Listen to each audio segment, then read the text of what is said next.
Welcome back, family, friends, and other well refined, distinguished guests that's soon gonna be part of my community. So, week 15 just ended. I know I'm late with my wrap up video. I actually recorded it yesterday, but I was not feeling well. It was snot rolling down all my face, it was on my lips, and it just kept coming down. Sounded very congested. Still am kind of congested. So just didn't want to make a video and put a video out like that. So I'm actually re-recording that show that I had did last night. But nevertheless, this is the end of the week 15. I'm going to recap with the Moneyline picks that I gave out during my week 15 preview show. I'm going to tell you how I finished up. And spoiler alert, I had some slight improvement, so that's definitely got to be celebrated. But I'm just at 500 this week. I went 8-8. Definitely was expecting a little bit or showing. I know I was doing my preview show. I was stating that I was feeling a 16-0 week. Just did not quite get there. Did not get in the teens. Like, my standard is to be in the teens. What if it's 13, 14? No R. Kelly. You know what I'm saying? No, none of that. But yeah. Also, if you watched my previous video, then you will know that I am recording off a brand new microphone. This is a microphone kit from Fine. This is the USB T 669. So the UST 669. Yeah, I'm liking the look so far. When I was testing it out, kind of sounds pretty good. It's pretty well. And like I said, it's easy to set up, easy to connect. And yeah, this is my first video with it. So y'all got to comment below on the audio if you think it's better or you think if it doesn't really make a difference. Make sure y'all put those in the comments for me. And yeah. But without further ado, let me hop in this week 15 card. So this was my first L of the day. I'm pretty sure most people had this L. The Falcons coming over top of the Buccaneers. Like, no one could have guessed that, but hey, it's primetime Kirk, and he put on the show. This was a Kyle Pitts legacy game. Had 11 catches for 166 yards and 3 touchdowns. The guy, I think he only had 1 touchdown the whole season, but we know Kirk Cousins and Pitts got that strong connection, and Drake London was out, so it was only right that he shined. And Bijan had a pretty big game as well. But this is all about Kyle Pitts. This is his legacy game. This was his coming out party. And he's showing his draft capital on why they invested so heavily in him. In terms of the Buccaneers, yeah, other than Mike Evans, welcome back, Mike. He came back six catches on 12 targets for 132 yards. He looked good. So shout out to him. But man, I know Baker had a decent game, but 5 sacks, 1 interception. He's still playing a lot better. I guess Mike Evans might have been what he was missing, but them 5 sacks are critical. We know he likes to move around, and for you to get outplayed by the Falcons in your home is unacceptable, especially when you're fighting for a playoff seed. But no one wants to seem to win this division. So I'll actually petition none of these people in this division make it. Not the Buccaneers, not the Panthers. I'd rather see the Saints. That's how bad this division is. But nevertheless, that was that game. I took an L on that one. And also noteworthy, Bucks only had 88 rushing yards this game. You got to feed Bucky the ball. This was a pretty close game, but this Buccaneers defense cannot stop Kirk and company. Next game was another L for me, Ravens and the Bengals. And this was kind of weird for me because I was flying high with the Ravens Prior to when they dropped a game a couple weeks ago, and I was like, yeah, they're not gonna make the playoffs. But yeah, this like I said in a lot of my other videos, this was my actual preseason Super Bowl favorite team.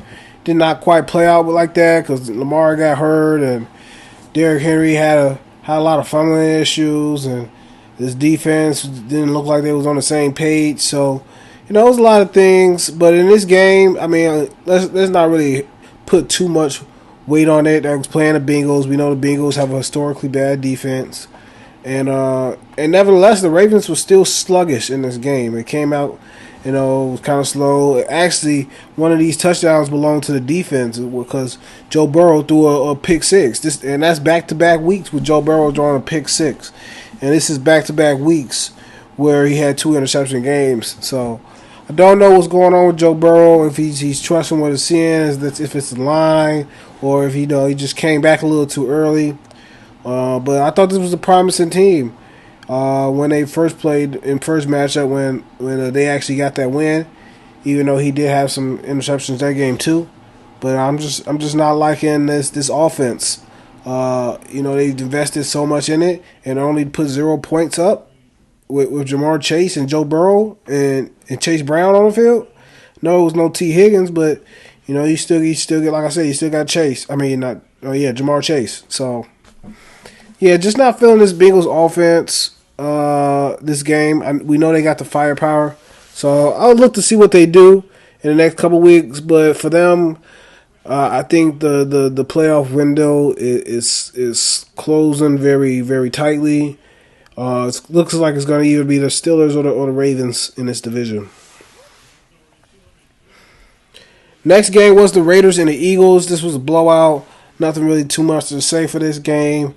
Like I said, anybody could have predicted this. Kenny Pickett, don't even know why he was on the field. Like, I'd rather see Aiden O'Connell than Kenny Pickett and Geno Smith. So, I don't know why they're not playing him. He definitely looked better than those two ever really kind of did. You know what I'm saying? Kenny Pickett never really been a guy, and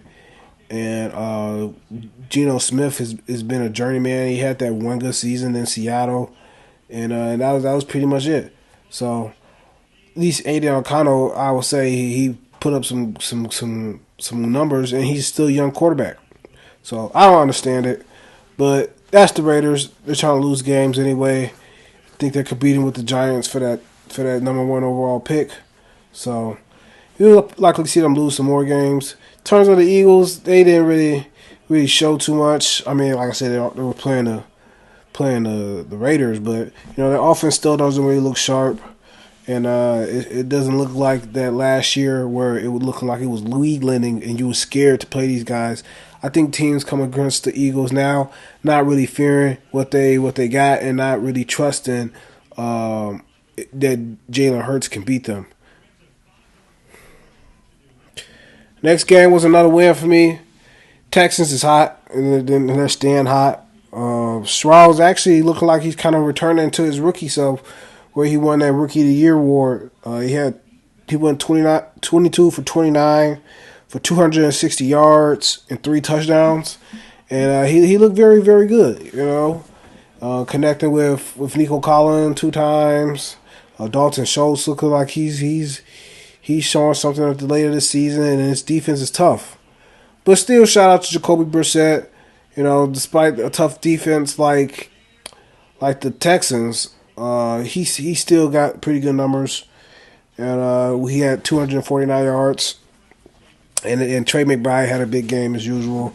He had like over half of Jacoby Brissett's yards. I think he had like 134 yards. So, yeah, he had 12 catches on 13 targets for 134 yards and 2 touchdowns. So that's elite usage. This Cardinals team is looking really good with Jacoby Brissett. Don't know if they look to extend him, or other teams see what he's doing and potentially wants to give him a 1 year Sam Darnold rental and find a new home somewhere else. But I like to see the Cardinals bring him back. He's really moving the ball. Looks like the connection with him and Trey McBride is pretty strong. So might as well keep that rolling. Next game was hurtful. Yeah, the Chiefs dynasty. This marks the end of the Chiefs dynasty as Patrick Mahomes went down with an ACL injury. So man, it's been fun to watch. I don't know what this team's gonna do going forward. I mean, they lost Patrick Mahomes pretty late in the season, so ain't no telling what's the time frame and when he'll be ready to play and back to his normal self the following year. So they're likely gonna have to find another quarterback for the meanwhile. I'm not sure if Gardner Minshew is the best choice for them, but I guess we'll see this upcoming NFL weekend. And then additionally, man, like what are they going to do with Kelsey? He's talking about getting married and getting retired. So this kind of just looks like the end of the Chiefs. They actually put up, all these points in the first half, and after that they couldn't put any points up. So this was an L I took. I just thought the Chiefs were going to come out a little bit hungrier. I can't say had and wish, but I think Mahomes finished this game. The Chiefs come on top. Next game was a L. Man, I don't know how the Patriots just gave up a 21-0 lead. Like this is ridiculous. They were coming out strong, and Drake May was looking like Josh Allen. He had two rushing touchdowns early. Trey Henderson, he was ripping the top off, having 50 plus rushing touchdowns. So they was just rolling. They was just rolling, and they just somehow just stopped, and they didn't finish the game. The defense got carved up by James Cook. He had 3 touchdowns. But yeah, the Patriots blew a 21-0 lead at home, and you can't count on that all the time. But this is back-to-back wins for Buffalo. They're heating up at the right time. So it's going to be a tough team regardless, even though, like I said, they don't really have, two stronger weapons outside of Cook and Allen. But these young tight ends is looking like they trying to do the best what they got. But, not everybody's going to struggle to defend the tight ends. So, you definitely need some a character like Keon Coleman to really step up. It's his second year. He hasn't really been playing well. So, yeah, I can see this Bills team struggling come playoff time. But since they know the Chiefs are out the way, that might give them some extra motivation, some extra juice to keep it going, because the Chiefs was always their boogeyman. Next game was the Jets and the Jaguars. Yeah, this is like Jaguars played the Jets. What can I say? But no hating to the Jaguars. They're actually pretty good, having a pretty good season. I think they lead their division. So they're battling for that number 1 seed, especially since New England went down this weekend. So I can see them getting it. They're a tough team. The defense has been playing pretty well. Trevor Lawrence had another amazing game. Had 6 touchdowns, but when we look at that at a grain of salt, because 4 of those touchdowns were to running backs. So, and I know he has been opening up the ball ever since Jacoby Myers have been acquired, but this is still a quarterback I don't trust. But it's a good couple of weeks. Jaguars are going to be tough, just a tough team in general, because their defense is solid, and they got a quarterback who, if he can play mistake-free football, this team can win. Got one of the best kickers with the strongest legs, and Cam Little. So, if it comes down to a field goal game, then they can send them out with confidence. You just hit a 70, or I think it was a 64 or 6-7. I don't know. I forget how long the field goal was. But yeah. But the Jets, this is a practice squad team, but still very impressive that they put up 20 points though, despite them not really having competent talent on their offensive side and on the defensive side. Next game, this was a surprise for me. I knew I couldn't really lean the other way. These are two pretty bad teams, but Giants had the opportunities to win this game. So yeah, they just found a way to beat themselves week in and week out. They didn't really have the lead in this game. I don't think they had the lead at all. But They gave up a touchdown on special teams, a punt return, and they had an opportunity to win a game late with where they got a fumble recovery, but the offense just stalled out and do anything.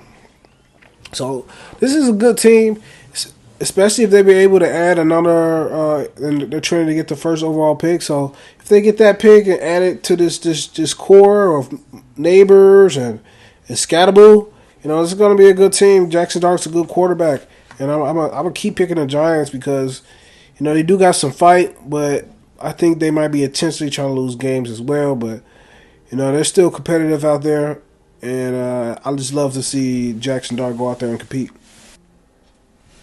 Browns and the Bears, you already know, bear down, baby. We got that win. Really, really solid game for Caleb Williams. He's showing like he's a true Houdini, true escape artist. That pass to DJ Moore in the end zone was beautiful. So, he's playing and showing why he was the number overall pick.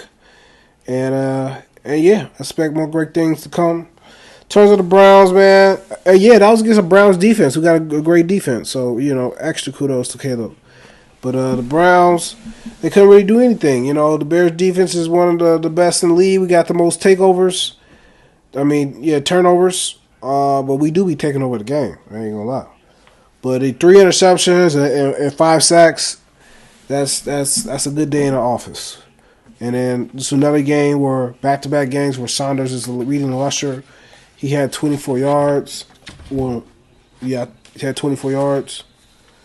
I don't know what's happening with Quinson Judkins, but he really needs to, start playing like he was early in the season. Next game.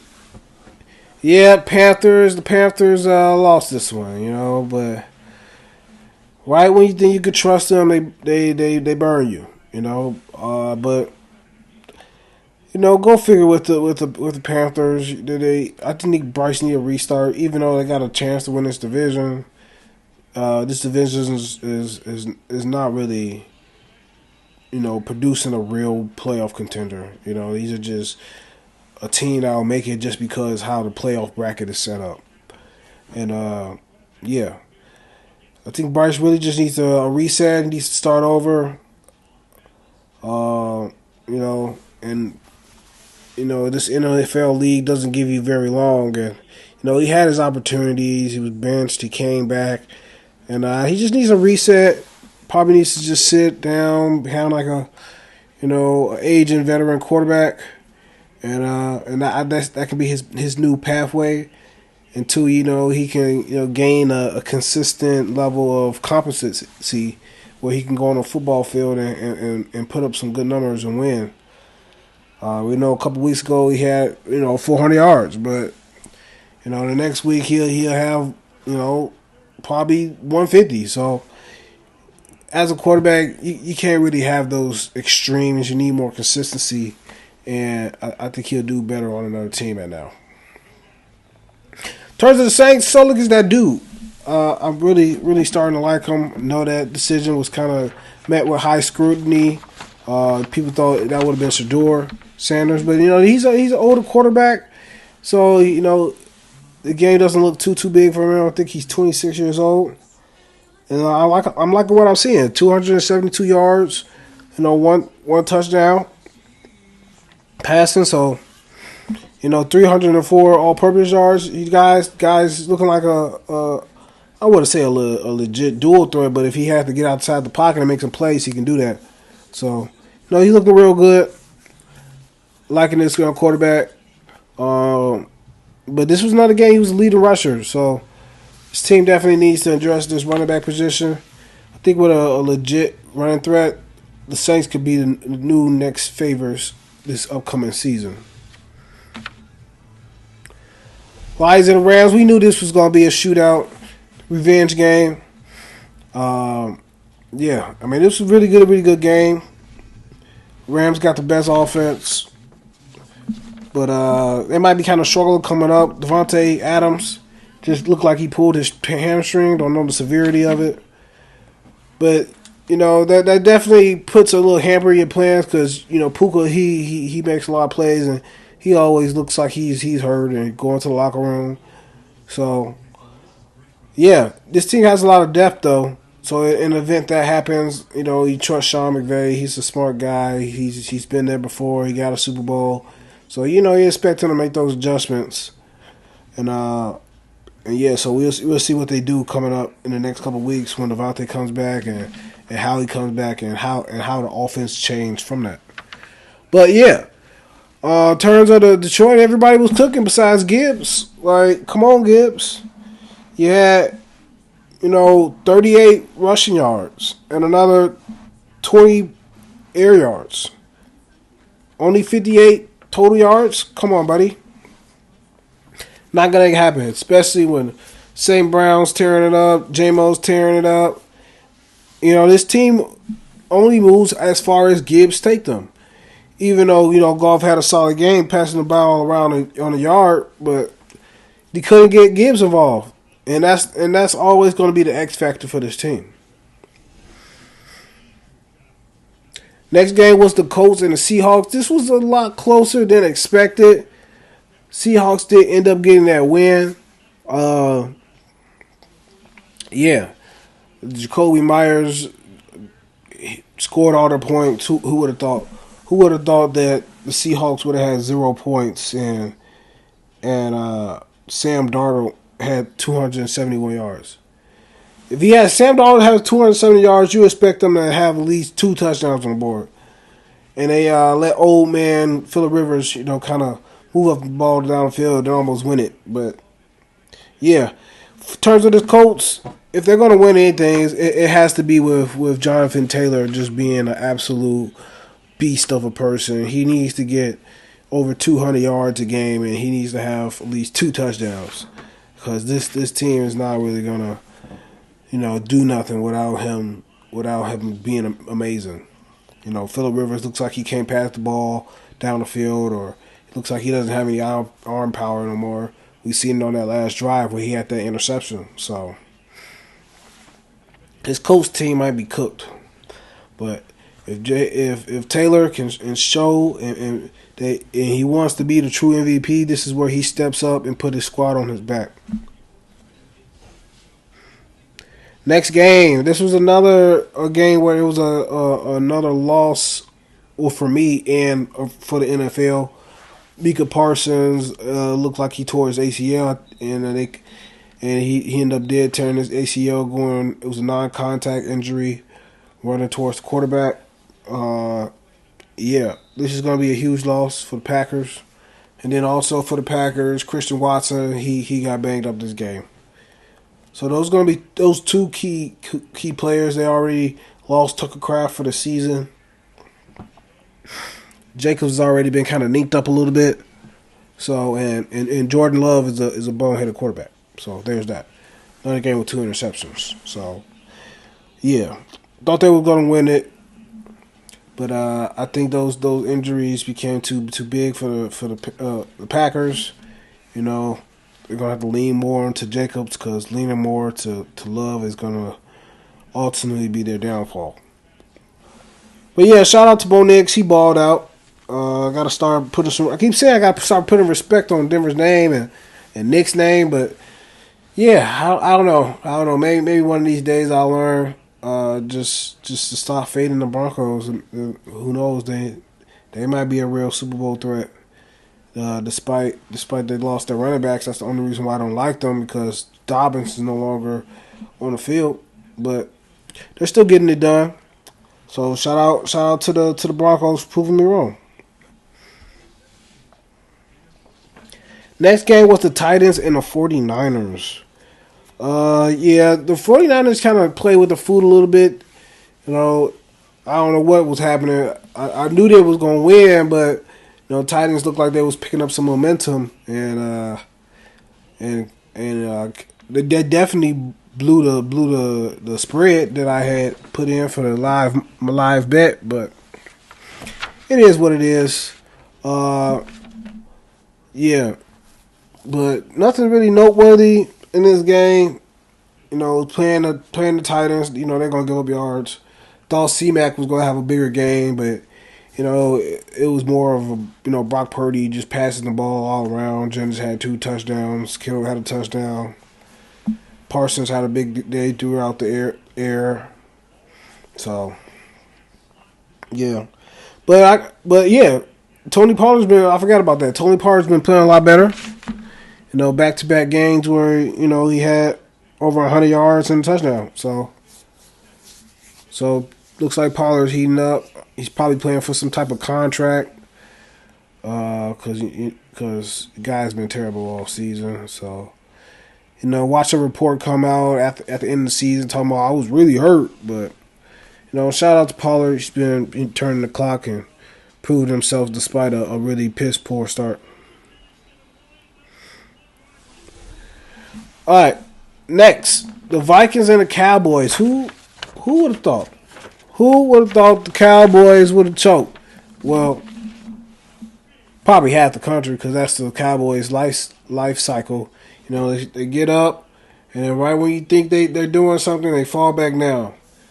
And their window is closed. Like they're not going to make the playoffs. I doubt that the Eagles is going to lose out, and the Cowboys win every game because that's what's going to take. Losing to J.J. McCarthy was a huge loss. Like, this defense still looks terrible, especially when you give up all them yards to a terrible quarterback like J.J. McCarthy. Like, J.J. McCarthy had 250 yards with 3 touchdowns. Like, get it together. Get it together, Dallas. And Dak had nothing. So, yeah. Where's Pickens? Where's Pickens as well? 33 yards. You can't talk that talk and saying all this stuff, and just back-to-back weeks you're putting up duds. So, expecting the bigger game from the Dallas Cowboys. They let me down. I'm just glad I'm not an actual fan because that'd be terrible. But yeah, last game. This was a win for me. Steelers, like I said, they're a pretty good home team. And the Dolphins is just pretty much terrible this game. Looked a little bit more respectable than it was. Tua kind of put a lot of garbage time stats up. So when you look at Tua numbers, you be like, oh, he might have had a good game. But honestly, he didn't really do anything like that. And yeah, like I said, that was week 15. Went 8-8, above 5. I mean, not above 500, just at 500. Looking to be above 500 with every show. But this is some improvement from my last couple weeks where I went sub 500. So I'm back on my ascension. This is good. Be on the lookout for my week 16 preview show. I'm actually recording this on a Thursday, so I might not include the Thursday night game. I'm watching the game, so if you see me, my eyes darting off over there, because I'm actually recording and watching the game at the same time. So with that preview show, I may not include my pick for the game, just because the game's been already played. At the moment where I'm watching now is halftime. I know I'm not going to get any live views because I'm not streaming this live. But I was obviously probably going to have to go with the Seahawks, just because Puka's at the start of the game they said Puka was going to be sending out some drives due to some behavior he had online, and then Adams is already out. And so I always lean towards the better defense. And the first time they played, it was a pretty good game. So I would have went with the Seahawks. Like I said, it's halftime now. It's 13-7. But I'm not going to include that pick in my preview show for Week 16. But yes, thank you for watching. Like I said, new mic from Fine. Let me know how that's sounding. And yeah, thank you for watching.